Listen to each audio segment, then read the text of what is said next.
అసెంబ్లీలో స్పీచ్ ఇచ్చిండు ఉత్తమ్ కుమార్ రెడ్డి. ఏం చెప్తాడబ్బా బడ్జెట్లో నేను కూర్చొని మంచిగా రాసుకున్నా.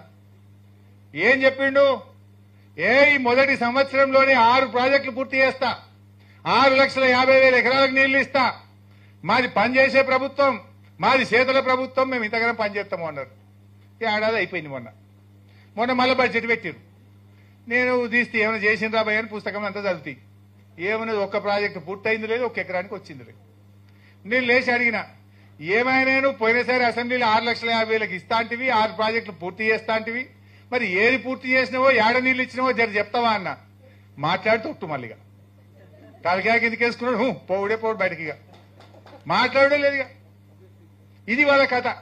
ఇప్పుడు అపోజిషన్ లో కూర్చున్నప్పుడు మస్తుగా నరకచ్చు, చేస్తే తెలుస్తుంది.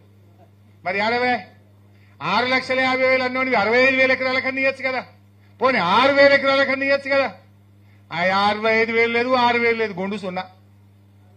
ఇప్పుడు మళ్ళీ చెప్పిండు ఈ సంవత్సరం 6 లక్షలకి ఇస్తాను. ఇక చూడాలి మళ్ళీ ఏం చెప్తాడు. ఇక మళ్ళీ బడ్జెట్ పట్టుకుంటా, ఇచ్చిపెట్టాను నేను. ఇది కథ వీళ్ళ.